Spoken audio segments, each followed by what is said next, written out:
día a todos, mi nombre es Flor de María Varela Chávez. Por este medio presento mi proyecto final de Historia Económica, la cual trata sobre la realización de una línea del tiempo que abarque los sucesos más destacados en el ámbito económico. En este proyecto solo manejaré los temas que vimos a lo largo del semestre. Como dije anteriormente, mi nombre es Flor de María Varela Chávez, soy estudiante de la Universidad Veracruzana de la Facultad de Economía. Este es mi proyecto final de la experiencia educativa Historia del Pensamiento Económico, presentado el 8 de enero del 2021. A continuación, en esta línea, además de comentar brevemente el contexto histórico, iré resaltando más el desarrollo del pensamiento económico a través del tiempo y los autores más destacados. Bueno, comenzamos. Iniciamos en 1754 a.C. Se funda la ciudad de Atenas. Esta ciudad es conocida como el sector más grande de la economía en la antigüedad. Se caracterizaron por tener un sistema económico y un manejo político destacable. De ahí pasamos a 1200 a.C., el surgimiento del Imperio griego. Este surge en Grecia, la cual es considerada la madre de la cultura y el aprendizaje, refiriéndonos al arte, a lo estético y también al conocimiento. De ahí pasamos a nuestro primer autor, que surgió en 800 a.C., Hesíodo, introductor del género económico en la literatura con su poema Trabajos y Días. Incitaba al hombre a tener un comportamiento justo a las virtudes de la vida y que no perjudique a otro individuo ajeno. De ahí pasamos al año 460 a.C., Demócrito, el cual defendía los bienes y la propiedad privada. Fue un filósofo que aplicó la filosofía materialista, es decir, es la negación de la existencia de sustancias espirituales. De ahí pasamos al 430 a.C., Jenofonte, el cual da a conocer la división del trabajo como una técnica de mercado. Se centra en los bienes propios, ya que el que lo posee es el que le dará la utilidad. De ahí pasamos con un autor muy destacado en el año 427 a.C., Platón.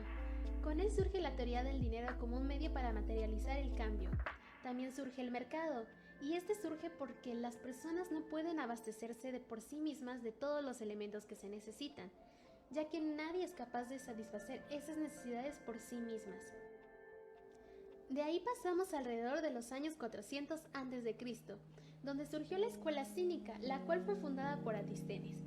Se denomina así por su arduo modo de vivir, porque la forma de vida era un mal y que la felicidad venía dada siguiendo una vida simple y acorde con la naturaleza. De aquí destaco también a Diógenes, que se volvió la viva imagen de la idea cínica. También alrededor de ese año surgió la escuela estoica, fundada por Zenón. Se basaba en el dominio y control de los hechos y pasiones que perturban la vida, valiéndose de la valentía y la razón del carácter personal. Su objetivo era alcanzar la felicidad y la sabiduría prescindiendo de los bienes materiales.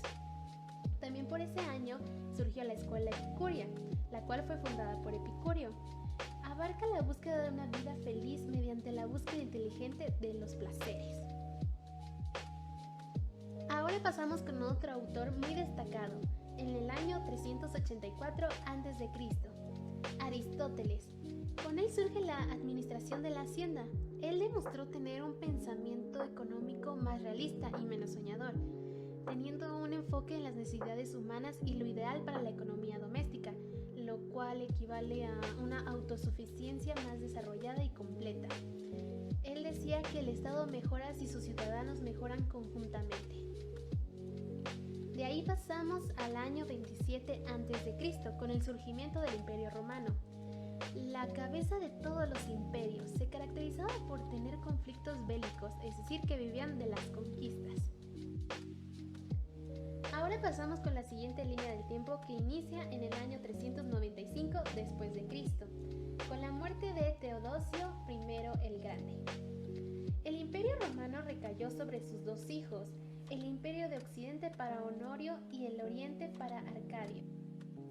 De ahí pasamos al año 410 hasta el año 455 después de Cristo, donde se vivieron varios saqueos en Roma, los cuales fueron impartidos por Alarico. Ahora pasamos al año 569 hasta el 632 después de Cristo, Mahoma. Su conocimiento del judaísmo y del cristianismo lo predicaba en la Meca. También surge conocida como el comienzo de la era musulmana. Mahoma habla desde un concepto revelado ante él por el mismo Dios, según sus palabras. De dicha doctrina surge entre los musulmanes el Corán, la cual es un código de conducta moral, es la palabra eterna de Dios, incluye muchos temas de ética, oración y religión, además de morales y de caridad. De ahí pasamos al año 632 hasta el año 660 después de Cristo, donde surge el califato ortodoxo. En él se producen guerras civiles separándose en dos líneas, los sunitas y los chiitas. También continúa la expansión en toda Arabia. De ahí también quiero destacar a un autor llamado Abdul, que para él, en las relaciones humanas, en especial las que tienen lugar con motivo de los tratos comerciales, reina el bien y se erradique el mal.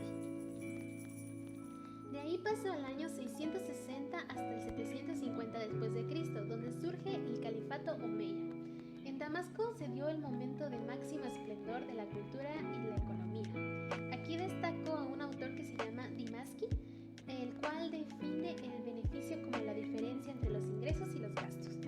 En el comercio, él identifica el capital financiero, o sea, el dinero, como la riqueza.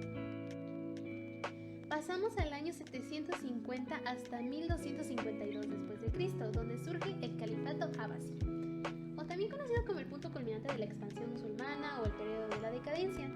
Aquí quiero destacar a un autor llamado Haldun. Él decía que la obtención de los beneficios se debe elegir como una clase de mercancía, la cual debe ser necesaria para gran parte de la población, es decir, que tenga una demanda elevada, aunque no necesariamente debe ser cara.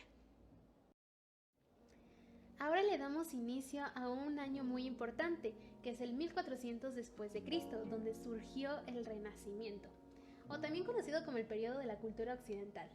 En esta etapa se rescataron los valores y el espíritu de la antigüedad clásica grecorromana. De ahí pasamos al año 1461 después de Cristo, el Imperio Bizantino, el cual sobrevivió durante más de un milenio hasta este año, en que cayó Anatolia en poder de los turcos. De ahí pasamos al año 1465, donde surge la imprenta, aunque realmente se va introduciendo en varios países durante esa época. Pasamos a la siguiente línea del tiempo, que inicia en 1494 con Luca Pacioli, el cual expone el Tractatus Particularis de Computis y Scripturis, que constituye el primer tratado sistemático de la teoría de la contabilidad por partida doble. Y también dio varias aportaciones a la aritmética, geometría, las proporciones y la proporcionalidad en 1494, en donde resume todo el saber matemático de su tiempo. Ahora pasamos al año 1500, donde surge la Reforma, la cual rechaza la venta de indulgencias y el poder del Papa, y propone la salvación por la fe y la lectura individual de la Biblia. Ahora pasamos alrededor del año 1501 hasta el 1600, o mejor conocido como el siglo XVI. Aquí quiero destacar a muchos autores, empezando primero con los últimos escolásticos, los cuales son discípulos de la Escuela Salamanca. Iniciaré primero con Francisco de Vitoria. Él aportó la teoría del valor o del precio justo. También aportó en los mercados la competencia imperfecta, porque Vitoria distingue entre aquellos en los que hay más vendedores que compradores y en los que existen más compradores que vendedores. Pasamos ahora con Martín de Azpilicueta, el cual fue uno de los primeros autores en percatarse que la abundancia de dinero era la causa de la elevación de los precios, además de que intentó conciliar la postura aristotélica respecto al comercio, así de su análisis sobre comprar barato y vender caro, y llegar a la conclusión subjetiva del valor. Pasamos ahora con Luis de Molina. Él combatió el determinismo oponiendo el libre albedrío y vio el dinero como un instrumento, o sea, como una mercancía. Él consideró que el costo interviene en el valor de cambio de los bienes. Ahora paso con el último escolástico, Juan Mariana. Él aportó algo muy importante en la economía, ya que vivió en la revolución del cobre, porque había una gran inflación debido a las medidas monetarias que hubo, y acabó en una secular depresión económica, debido a que los esporádicos intentaron restablecer el valor. Esto lo resume él en un breve ensayo sobre la alteración de la moneda. Ahora pasaré con los autores laicos, iniciando con Santo Tomás Moro. Él aportó el principal problema de la sociedad, que era el dinero, a causa directa de la institución de la propiedad privada, la acumulación de riquezas y el paro y el hambre y los crímenes. De ahí pasamos con Nicolás Copérnico. Su aportación en la economía fue la teoría del aumento de precios, en donde estipula que los precios varían proporcionalmente con el abasto de dinero en la sociedad. Esto lo explicó antes de que el término inflación fuera inventado. De ahí pasó con Luis Ortiz. Él veía la subida de los precios en el país y el desprestigio social que era objeto del trabajo artesanal. Todo esto lo expone en un concienzudo programa de desarrollo económico integral, en donde abarcó tanto la agricultura, la artesanía, los transportes y la formación de un tesoro con fines bélicos. De ahí pasó con Sir Thomas Gresham. Él aportó que sí coexisten legalmente dos monedas del mismo valor nominal, una con mayor contenido de metal precioso que la otra. Esta última, que es la más barata, o sea, la mala, y la cual acabó siendo la única en circulación. Ahora paso con Juan Bodino, el cual atribuyó la paternidad de la teoría cuantitativa del dinero hasta mediados del siglo XX. Y finalizo con John Hayes. Él aportó el móvil económico como el egoísmo de los humanos y desaprobaba los monopolios, la exportación de materias primas y las adulteraciones de la moneda. Él trató de prestigiar la enseñanza de la economía con la filosofía moral para llegar al bien común. Bueno, ahora continuamos en el año 1520 con Martín Lutero. Él manifestó la nobleza cristiana en Alemania, además expuso públicamente a la venta de indulgencias para recaudar fondos. Él decía que el cristiano debe observar una vida ascética y santa que le conduzca a la salvación por la gracia de Dios y la reforma religiosa. Bueno, ahora pasamos a 1541 con Juan Calvino, y también quiero decir que aquí surgió el Estado teocrático. Calvino no apreciaba la diferencia entre prestar una casa, una tierra y el dinero, porque él decía que esto se obtiene de lo que se denominan los frutos civiles. Ahora iniciamos con otra etapa importante en la economía, que se dio en el año 1601, el mercantilismo. El mercantilismo es una corriente del pensamiento económico, la cual se extendió por toda Europa. Propugnaban enriquecer la nación con el desarrollo del comercio exterior, y la riqueza de la nación se lograba acumulando metales preciosos. De ahí surgió un autor que se llama Sir Francis Bacon, el cual aportó el concepto de la balanza comercial. Él decía que pongamos los fundamentos de un comercio ventajoso, haciendo que las exportaciones de artículos del interior exceda en valor a la importación de artículos extranjeros. Con ello aseguraremos el incremento de las reservas del reino, pues la balanza comercial deberá ser saldada en dinero. Ahora pasamos al año 1619 con Sancho de Moncada. Él aportó el análisis del dinero de tipo cuantitativista, diciendo lo siguiente: y con la abundancia de plata y oro ha bajado su valor y consiguientemente ha subido el de lo que se compra con la moneda, y así se estima el oro y plata en poco, y se gasta pródigamente, y se introducen altos precios en todas las cosas. De ahí pasamos a 1630 con Sir Joshua Shaw. Fomenta el desarrollo industrial del país mediante restricciones a la importación de todo producto que fuera factible elaborar en la nación, además de que se dio cuenta de que los intereses privados no siempre conducen a conseguir el interés general de la nación o en un saldo positivo en la balanza comercial. Y ahora pasamos a 1632 con John Locke. Él aportó el derecho a la propiedad privada, es decir, que todo hombre tiene derecho a apropiarse de los frutos de su trabajo sobre la naturaleza. Ahora pasaré a la última parte de la línea del tiempo, la cual inicia alrededor del año 1601 hasta 1700. En esta parte voy a mostrar a los autores ingleses más destacables del mercantilismo. Iniciando con Thomas Milnes. Él propuso la competencia limitada mediante limitaciones comerciales. Él quería restringir el comercio de exportación. Además buscaba implementar el estatus de empleo. Básicamente quería obligar a los comerciantes extranjeros a emplear el dinero a la adquisición de mercancías inglesas. Ahora pasaré con Gerald de Malines. Él pretendía que el mundo económico fuera estático e inamovible.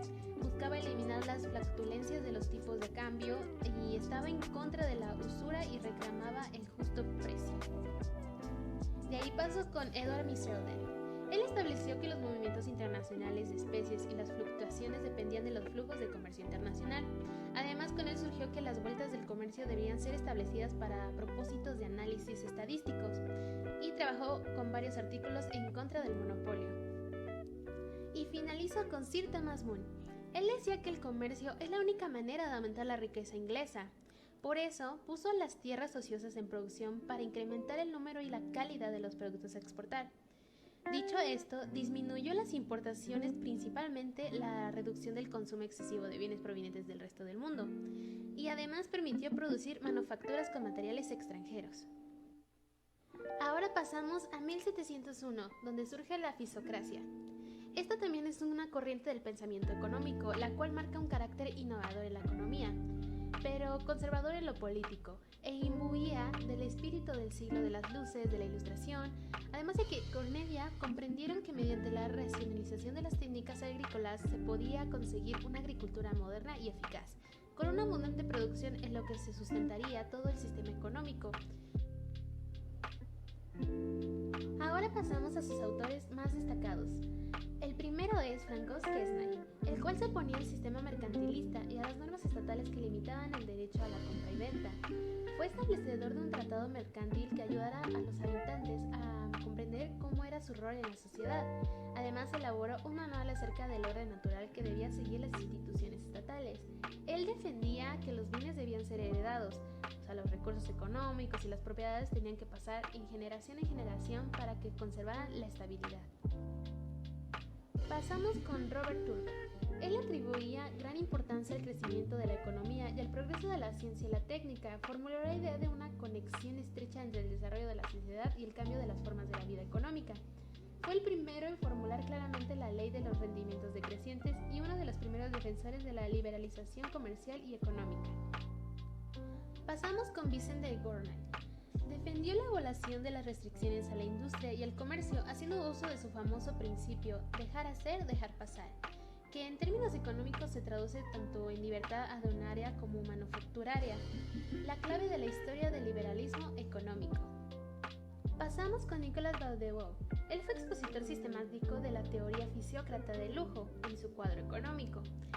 Él empezó a usar el concepto de emprendedor y también argumentó que la provisión gubernamental de limosnas a los pobres era un objetivo más importante que la aprobación de leyes que prohibieran la pobreza. Ahora pasamos con Monsieur de la Vivier, el cual fue un expositor de la doctrina fisiócrata en la orden natural y esencial de las sociedades políticas. Además expuso la libertad del comercio de granos. Y finalizamos con Dupont de la Nemours, el cual dejó una gran cantidad de obras sobre la economía, la política, la fisiología, la historia natural y la física general. Pasamos a 1758. Adam Smith. Adam Smith captaba el espíritu de su tiempo y conectaba con la sociedad de su época. Él veía el gran enriquecimiento de la aristocracia, la posibilidad de otorgar la libertad, la concesión de monopolios a compañías privadas y la venta de patentes. Adam Smith se consideraba un moralista, el cual decía que las actuaciones humanas buscan la aprobación de la propia conciencia y de los demás. Además de que él dividía a las personas en dos clases, la clase empresarial y la clase obrera. La clase empresarial, él decía que su tendencia o su aspiración era tener un monopolio. Además, la aportación que hizo a la economía era su método en la riqueza, el cual era el trabajo como fundamento del valor, el costo de producción, el principio de la libertad natural y el sistema económico. Aquí entra su propuesta de sistema económico, la cual se desglosa diciendo que la riqueza se proporcionaba por el trabajo, y que en mi opinión es cierto. Él tomaba en cuenta los factores de la producción, el trabajo, el ahorro de tiempo y la adquisición de destreza por parte del trabajador, además de la maquinaria. También para tener los factores de producción necesitaba capital, y de la capital venía la tierra y los ingresos a su propietario, básicamente. También en su sistema económico tomaba en cuenta el valor. En esto se desglosaba como en el poder adquisitivo de la moneda, el medir el valor de tu producto, el precio real, el precio natural y el precio de mercado. También lo constituía con la distribución, la cual eran los fondos de los salarios y la remuneración del capital. Pasamos a 1816 con Robert Malthus. Robert Malthus aportó varias teorías económicas, las cuales analizan la indescendencia de las transferencias de renta, o sea, en qué consisten las ayudas a los pobres. Definía la demanda de una forma muy actual, como el deseo de comprar unido al poder de hacerlo. Además, con él surgió el principio de la marginalidad en la formación de los precios. Bueno, las teorías que aportó son las siguientes. La teoría del ahorro. Esta surgió por sus consideraciones acerca de la situación de desequilibrio entre el ahorro y la inversión. De ahí la teoría de la renta de la tierra. Esto lo consideraba una renta diferencial, que se consideraba diferencias entre los ingresos ante un incremento de la producción agrícola.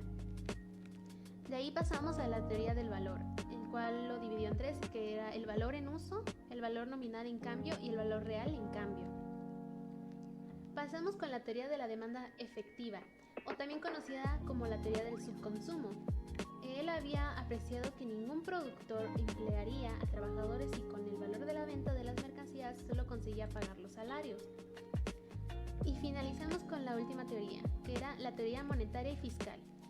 La variable fundamental de Malthus fue el gasto, que este podía distinguirse mediante la política fiscal, con transferencias de rentas y gastos gubernamentales en bienes, servicios y obras públicas. Aunque también, como dato curioso, él criticó a Smith porque él no consideraba apropiado el trabajo como unidad de medida del valor, ya que el trabajo ni en su magnitud homogénea ni es constante.